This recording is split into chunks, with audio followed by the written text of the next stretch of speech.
All right, Brett, thank you so much for joining us today on Mind My Business. Love it. We are have become buddies, I would say. Your partner also. Well, yeah, sorry, not yet. Your partner and I have become buddies, right, Joel?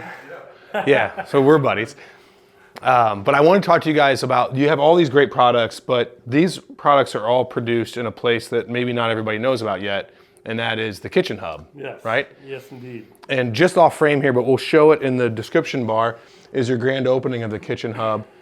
Tell us what the Kitchen Hub is and how it came to be. So Kitchen Hub is St. Louis's commissary, right? And we say that because we serve, we have about 65 members that come to Kitchen Hub to get different resources on whatever level they're at in their business. So we started Kitchen Hub because we realized so many makers out there need their questions answered, right? Need consulting information, need distribution, packaging, labels, on and on and on and on and on. So after learning that for so many years, we took all that information and we said, we can start a business to help makers in St. Louis avoid all these pitfalls. So essentially, Kitchen Hub is like ground zero for local makers in St. Louis to launch, scale, and thrive. Okay. So you've done all the back of the house work so that somebody with an idea can take that idea and turn it into a tangible thing. Our team, no matter what their need or question is, our team can handle every single step. Whatever we can't handle, we usually hand off to one of our partners. But in-house, we have someone that helps every step of the way. So whether it's sales or marketing, whether it's logistics, whether it's ordering or shipping, I mean, whatever it is. Labeling, I know you guys help with that. On and on. E-commerce, recipe design, label design, graphics, bottles, jars, storage, everything. Well, and you guys are, kind of an insider information when this is released is you guys are helping us from conception with bare knuckle barbecue. Yeah, 100%. We're excited to see this thing take shape. And this will be a perfect example to show the public how this works, and you'll see it firsthand, going from literally no recipe, no nothing, to this great idea to it's on shelves. Exactly. Yeah. So we're so proud to work with St. Louis brands, and so many of which people don't even know exist. And that's the same thing with us. A lot of people don't even know we exist. Most of our 65 members are just from word of mouth in the community. Yeah. Like, we're not even yelling it from the, to the public, because it's a lot to take on. We have tons of room for more capacity, but it's neat to see when you put the message out there how many people respond to it, and we're not even yelling it from the mountaintops. Well, and I see is that like a P.O. box that you have for your partners there? So every member... Is Aliska's Pickles? Yes. I've actually had her pickles She's before. awesome. She had a pickle bar at one point, too. Yeah. Well, because she was at the farmer's market, I believe, correct? Yes. And that's where I first came across it, because I bought some of her Kool-Aid pickles. Yeah. Or like they're really punch good. Pickles or something. Yeah, man. Yeah, it's like really off the wall, but it was really, really good. Yeah, it's like she has a spot to put her pallet, right? She has a mailbox to get her stuff in. There's a phone number that people can call her. She has a meeting room where she can meet with people. She has a desk and a computer if she needs to use the internet. Yeah. So the hub is more than just kitchen space, right? It's like a home for these small businesses to come to and have all their needs met. Some people, if you want a 10 by 10 kitchen, some people have their own kitchen. Yeah.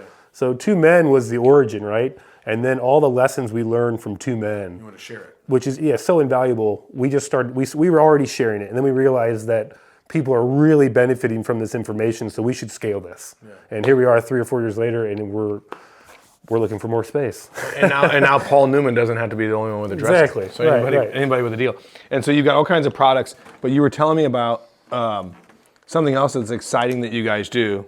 So these are phenomenal, and this is something, was this your brainchild? Because I tasted these from you first. Yeah, it's kind of a wild story, right? So we couldn't get pickles, we couldn't get jars, so we made a pickling pouch, right? And the pouch is neat because you just add the veggies to the pouch. Right. And we made smoky chipotle is one of our pouch flavors. We put the cucumbers in there, it tasted like a smoky barbecue pickle. So then we made smoky barbecue pickle. Then we took those smoky barbecue chips and we freeze dried them. So now you have a smoky barbecue pickle chips.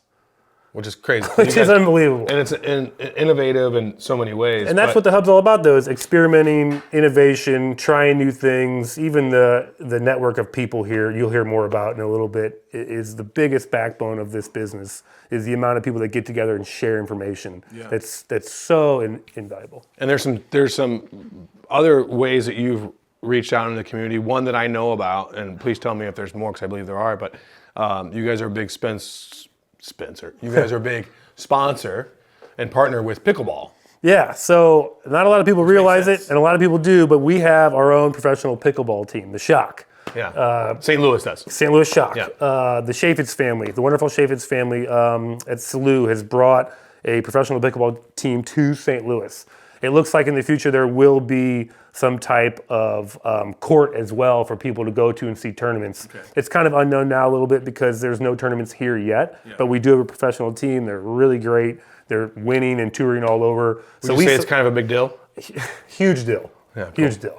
If that's not on a shirt yet. But we thought it was a St. Louis Shock, we're a big deal. Perfect partnership, right? Yeah. So we were already working with SLU a little bit on the basketball team. Some of their players were eating our pickles and promoting it, which worked out great. And from that partnership, my business partner Joel kind of linked up with the Chaffetz family and realized there's a massive potential with the pickleball. So we're actually now trying to figure out how to make pickleball pickles. That's next. Melon baller, and you can scoop Bingo. it out. There you go. And then you got some other stuff in the works with St. Louis City 2. Yeah, so the City 2 games are a blast. If you haven't been, you got to check it out. It's major family focused and friendly.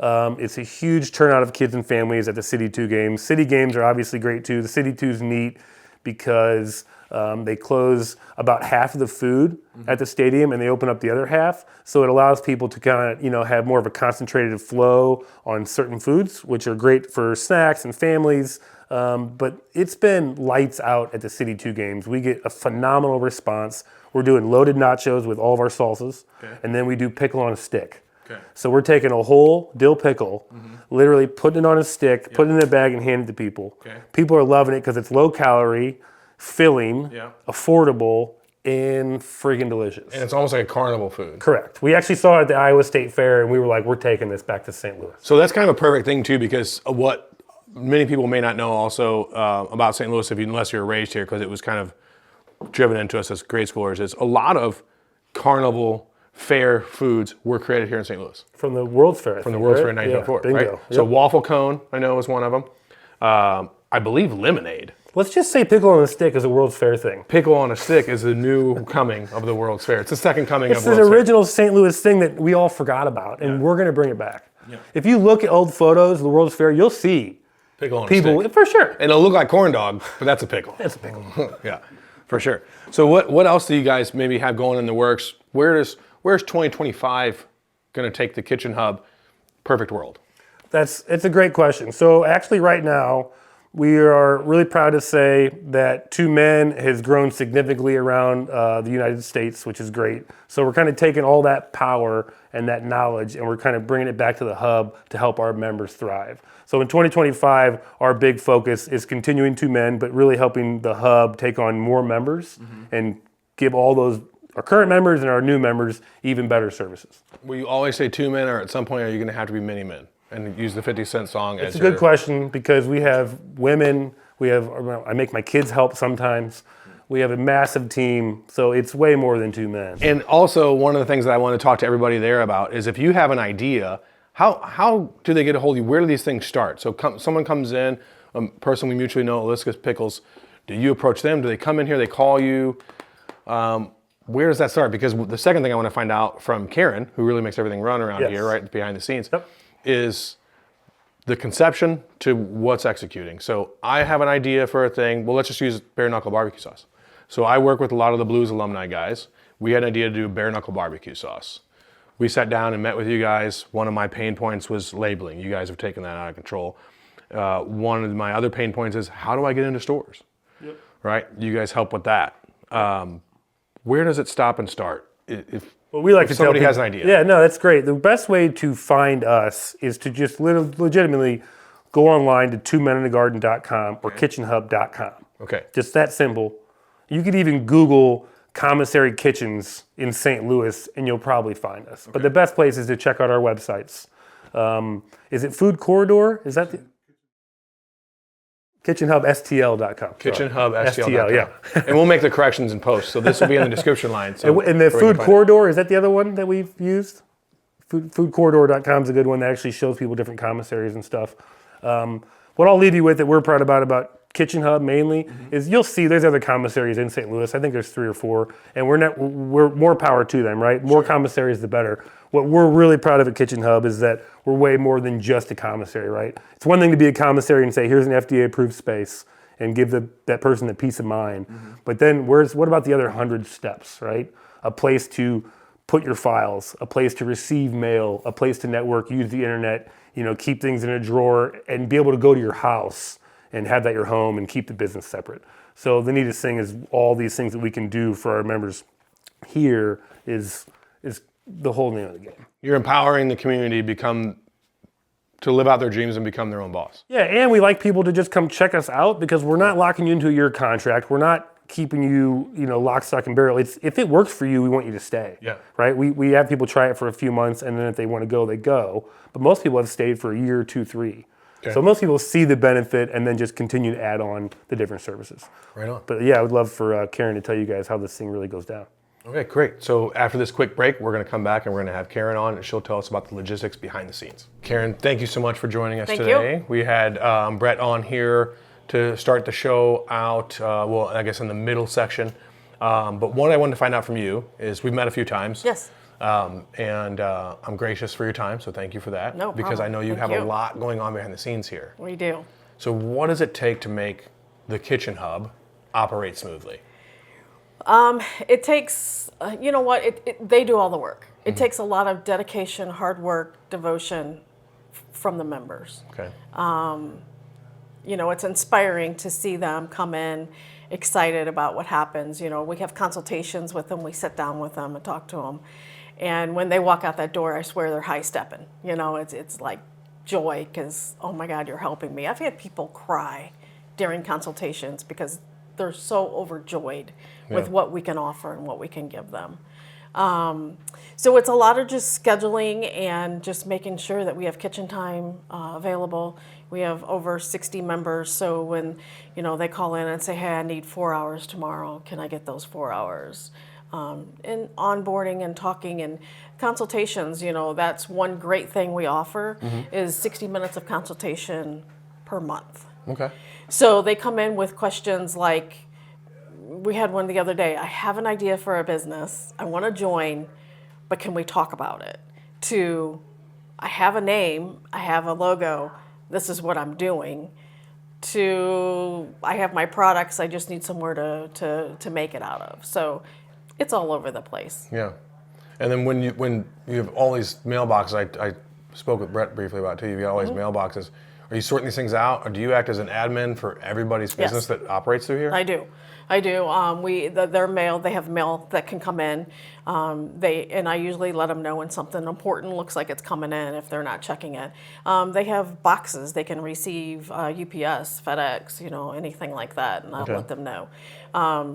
I make sure that they have their shelves and refrigeration and shelves and freezer or just storage spots, a pallet in the back room that they need to have done. So I make sure that's all organized and ready for them. Outgoing shipping logistics, are you all taking care of that as well? No, we're not. Okay. We don't do any. So they're responsible for that kind of stuff on their own, right? Right. So with the consultation, are we including that in the pricing? So that's Yes. part of what you get? It's part of what you get. So you get expert advice Yes. on a regular basis to help keep you going? Yes. We help them get FDA approved. We help them get labeling, boxes, ingredients, sourcing bottles, sourcing jars. We pretty much help them with every little step along the way. Pricing, like how much do I charge? How much margin do I ask to give to a store? Where do I come in on my pricing? So it's because different retail has different standards for their expectation for their margins. What about, I would say that the one thing I've thought about but haven't asked any of you is, at what point do you all, the Kitchen Hub, put a collective cookbook together and sell that alongside your products? That's a good idea. We haven't done that. Oh. Yeah. That's why I get the medium bucks. That's a good idea. So maybe from this show we can derive an idea for a Kitchen Hub cookbook. Yep. Because if it's in all the places you have all products in, it would be kind of a no-brainer to pick it up. And maybe And as you can see, this is a hub to come get whatever's made in the building. Like you come here and shop, and yeah, we offer that service to them. You know, it's like a lot of our customers do markets, farmers markets. Well, during the winter, they're not doing a farmers market, right? So it's like, where can I get your products the other months of the year when you're not here? Well, it's right here, right here at the Kitchen Hub. And then a side note on that cookbook, it would be fantastic to see everyone's bio. Okay. How they started their business, where they came up with their idea, and then their recipe. Their story. Yep.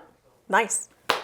So Christmas gift next year, 2025. Karen, thank you so much for taking the time out of your busy, busy day, because I've met the two men from Two Men in a Garden, and I know that I can confidently say that without you, they'd be incapable of doing anything. Oh, thank you. Appreciate that. And I say that somewhat joking. I'm just kidding, because she's an integral part, but the guys are more than capable, and we appreciate your time and the time of both Joel and Brett. So thank you so much for joining us. Cool. Thanks. Thanks. Joel, thank you for having us today. Yeah, Corey, welcome to the Kitchen Hub. Yeah, looking forward to hanging out a little bit. And we talked with Brett earlier today. Wanted to see if you could kind of give us a tour around and show the people what you guys do here. Absolutely. Cool. This is our little Kitchen Hub store. All our vendors make the product here, and we give them a little space to have a little store, kind of like a factory outlet, if you will. And then we can come back here, and we have a couple members working today. Good. This is a list of all the members that belong to the Kitchen Hub. Yeah, and move this so we can all see all of this stuff. Yeah. It's quite a few. Yeah. How many do you have here, do you know? We hit like 65. And, Holy cow. So it's always a different smell when you come in every day. Momo King? Yep. Do you know that in Missouri, I was a big fan of cryptozoology as a kid. So in Missouri, they call the Bigfoot the Momo. Oh, okay. Yeah. Well, it's crazy. We got two companies called T-Dogs. Huh. But that one's DAWG. Yeah. T-Dogs. He's had a vendor card at Busch Stadium for 20 years. Oh, wow. And he just kind of wants to bring it out to the county and have his commissary here. So very cool. These are just some photos we made of some of the products and people. The founding members. Katie's Culture Kitchen. We call her the Gut Lady. Everybody has a name. Coconut Lady. She's the Jam Lady. But she does probiotic food. Cultured foods. Cultured food, and she'll give you. Well, Karen and I were talking earlier that I actually have some purple cabbage or sauerkraut 2 or 3 times a week in a little bowl. Yeah. Because it not only helps your gut health, but it also helps your body absorb other minerals. And she's got a healthy and thing. she's making kombucha now too. So nice. Very busy. Very cool. And then we've got some Cajun barbecue. Yep. Cluck Oink Moose sliders. So chicken, pig, and cow. Yeah, we have about 10 food trucks that park here, use our commissary, wash their dishes. We've got a variety of hot sauce makers, a lot of creative products. The gal over here makes seaweed moss. Seaweed moss. She makes sea moss taste good. Huh. And it's got is that this one? It's kind of, and it's got all kinds of. Bionic sea moss. Yep. And, some pizzas. Crippling hot sauce. He's got MS, and he did a high school project, and his teacher gave him like a B- on his project. His project was to create a hot sauce company. Yeah. And the teacher said, it's good and everything, but it's not realistic. So anyway, he's selling like hundreds of thousands of bottles. I hope he sent a case to that teacher. Did he send a free case to that teacher? In fact, on his packaging now it says, help me prove my teacher wrong. Nice. So anyway, it's a great family of people. Everybody helps each other out. We have like 5 or 6 companies that all use the same jar, so we can order in volumes. They can have stuff shipped to our warehouse. They can store stuff in the warehouse. Let's go say hi to some of the members. Great. This is just like a office networking area, so they have access to the computers and printers. They want to do some research or whatever. Okay. We got some boxes being made back here. Yeah. Where's our box maker? He's taking a break. So you help with the packaging on things as well? Yeah, and we have a little label machine. Looks like they're all caught up on labeling, but they just set the jar on there and it just rolls around. Nice. Yeah, the boxes, we have pallets of boxes that all the members can buy from us. So this is like a finishing department. This is getting close to the end. Yeah. Very nice. And then we have Paul back here. And so we've got somebody making chocolates. Yeah. All right, welcome back. And so now you're going to take us in here to meet Paul, right? Another thing we offer at the Kitchen Hub is when people start racking up a lot of hours, they pay by the hour to share the kitchen. Well, they get to a point where we have these private kitchens that they can own everything in there. They don't have to pay extra time to use them, and they can leave everything in there and it's theirs. So this is an example of a private kitchen. And Paul, Crave Cave Sweets here. Okay. So it's a good smelling booth. It is. Awesome. Hello. Hi, Paul, thank you for having us today. Absolutely. Pleasure. Tell us what you got going on. It looks like some turtles. Turtles, yes, pecan turtles. Yeah. I do two different kinds. I do pecan turtles and cashew. Okay. I I wasn't prepped for this before. I just identified that. Yeah, because yeah, absolutely. Your product is so excellent. I can Easy tell right away what peasy. it is. Yep. I do milk chocolate, dark chocolate, white chocolate, various candies. Turtles are probably one of my main products Okay. that I do.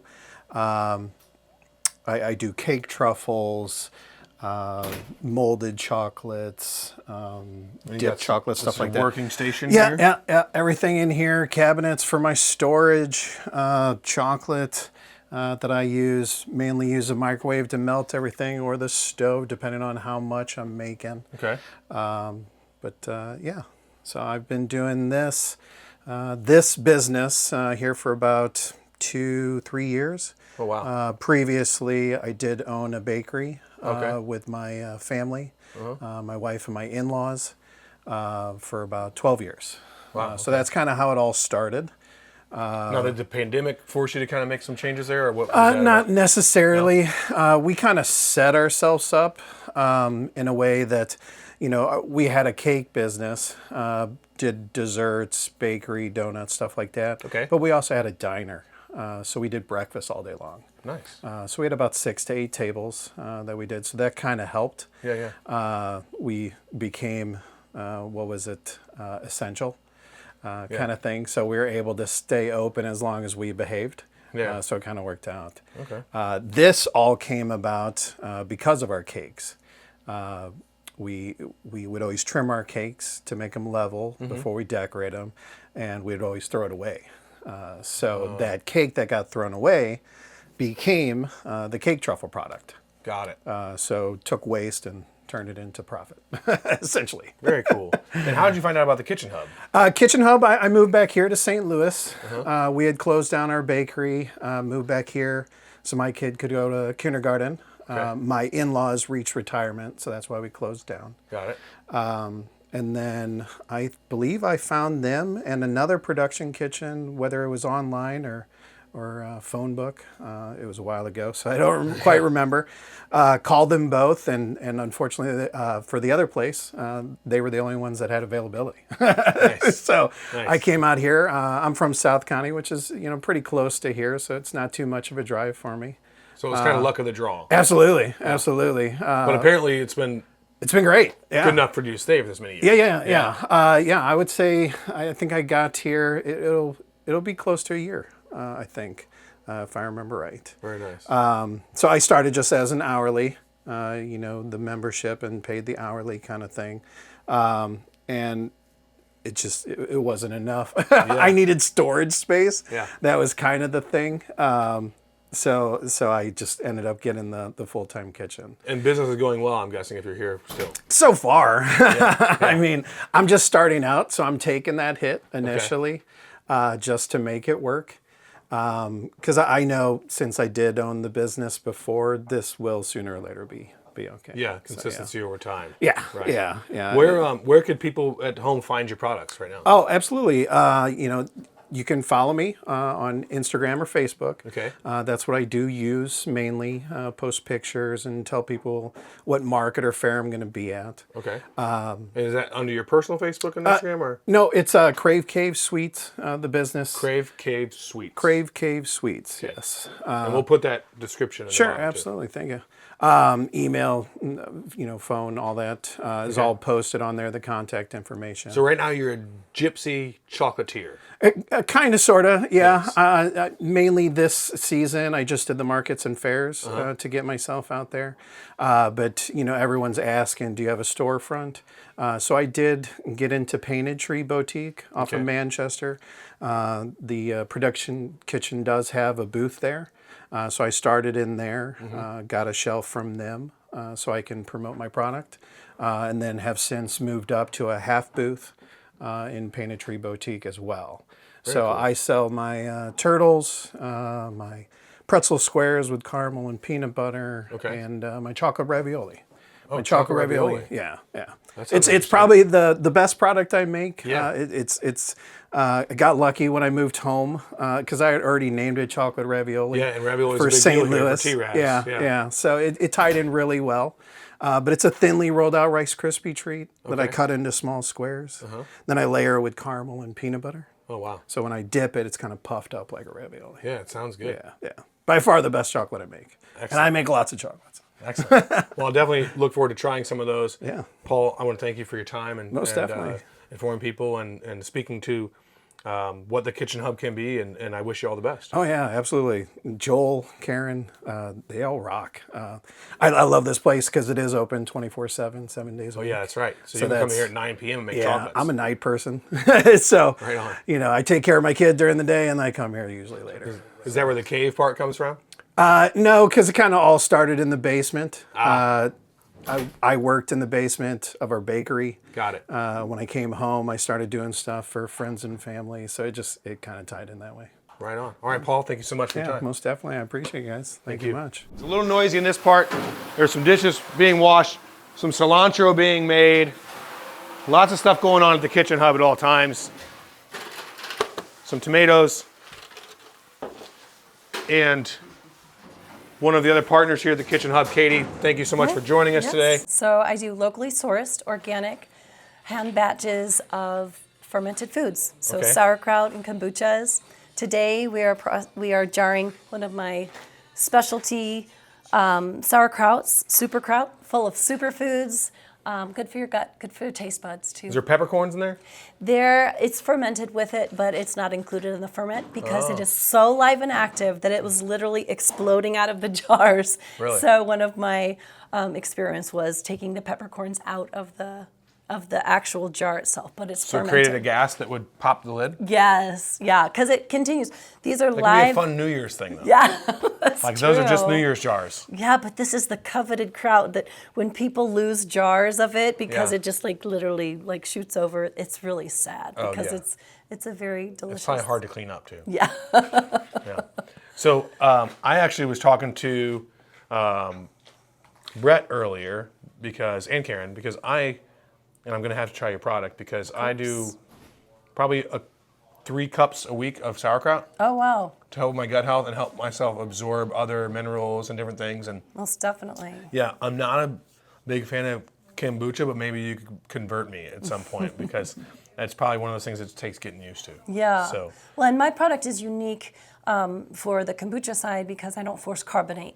So a lot of basically all store brands force carbonate, so mine's as close to home brewed as possible. Okay. But so there's no carbonation? nope, none. Just the natural effervescence that come from the probiotics. Okay. So it preserves the health effects of the kombucha, and my flavors are extremely family friendly because that's what my whole family consumes it. Right. Daily, nightly. So. What are your flavors?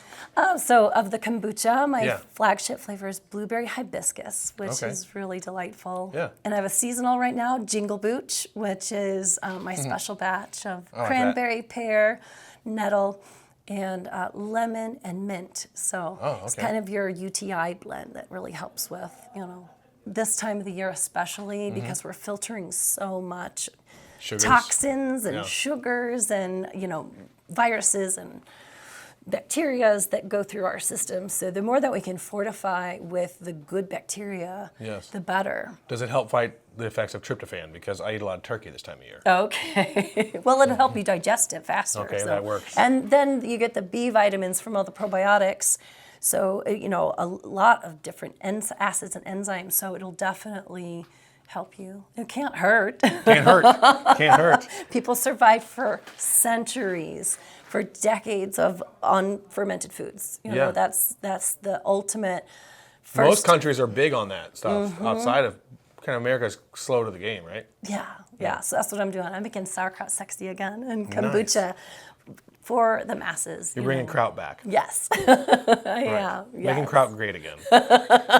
So what do we do with kraut? Because Yeah, it looks like right. this is one variety, but I've never seen a it's all the yellow and same thing. orange. Exactly. Yeah. So this one is super kraut, has superfoods of broccoli microgreens, which I highly recommend that everybody consume for health benefits. It also has turmeric and black pepper and prebiotic apple, garlic, and then it has the cabbage and carrot. So it's just packed of just, So I'm missing out on a ton of Super stuff by krauts. just eating regular kraut. yeah. Well, sort of. I mean, you still get the great vitamin C. Sure. You get so cabbage itself and all cruciferous vegetables are high in sulforaphane, which is the precursor to glutathione. So any kind of stuff that you can have of just the cruciferous vegetables, you have the vitamin C and the sulforaphane. Okay. But then with the microgreens, so the secret ingredient is broccoli microgreens, because it has all of the nutrients of that one plant and that one sprout. Yeah. So it's supercharged with all that sulforaphane, which in turn creates a ton of glutathione. So I usually give people the warning that it is super detoxifying because it is not only your cabbage. It'll clean you out. Yeah, it will. It is. Got it. It will. But we all could use a lot of more probiotics. We live in a world that's hyper sanitized, and it makes it really difficult to keep live active microbes happy. Even if you eat clean, we've got toxins in our water and our air, and So probiotics can help you keep off of antibiotics. most definitely, most definitely. That's the pros and cons. Yeah. I love it. Yeah. I love the science behind it. I like how you're getting creative with it. How did you come to find the Kitchen Hub? So I was inspired to do sauerkraut, and then I thought, this is something everybody should be eating. This is magical and healing, and so I was like, okay, went down this path, and you can't create it out of a home because it's an acidified foods. So I learned all about this food safety science, and then during the process of finding the Kitchen Hub, so I was basically looking around for anybody who could accommodate me and have some equipment for me to use, because it's expensive. As a small business, the biggest challenge I feel, especially with food production, is sourcing and then all the equipment that you need. Sure. So here I have so many benefits of using the equipment, the staffing, the everything that goes from your idea of this wonderful recipe into actual product that you can sell in stores. Yeah. So it's really wonderful. Love it. Yeah. Well, I appreciate you taking the time away from your hard work here. And where can people find your product? Yeah, so you can find my product through my website, kittiesculturekitchen.com. Okay. I also have Lucky Dog Farm in Winsville. And then O'Fallon Nutrition in the January timeframe will be carrying my product. O'Fallon, Missouri. O'Fallon, Missouri, yes. Okay. And then Nutrition Stop in St. Peters. So I'm mostly in St. Charles area, but I'm always expanding for whatever makes sense. Because my product is very small batch. Yeah. It's a very much mom and pop stores that you'll find me. But, sure. Yeah. Well, good deal. Thank you so very much. And hopefully I will be at this wellness festival. Oh yeah, you're coming to the Adventure Unknown Wellness Festival. Well, Wellness Expo. Okay, Wellness Expo, but it's a festival. It's a party. Everything's right? gonna be a party. Yes, it's a party. Bring some cans with the peppercorns in them. Let's see if we can get them to explode. We'll have our own party poppers, and then we'll eat it off the table. It'll be delicious. It will be. Thank you so much for joining us. Thank you for taking the time. Yeah, thank you for getting into the science behind it, because I'm really passionate about the benefits of probiotics. So. I'm going to be honest, I heard the science behind it. Yeah. I don't know if I understand it yet. I know, right? But as long as it tastes delicious, I'm in. Well, I'll have to send you home with a jar. Yes, love that. Thank you. Thank you.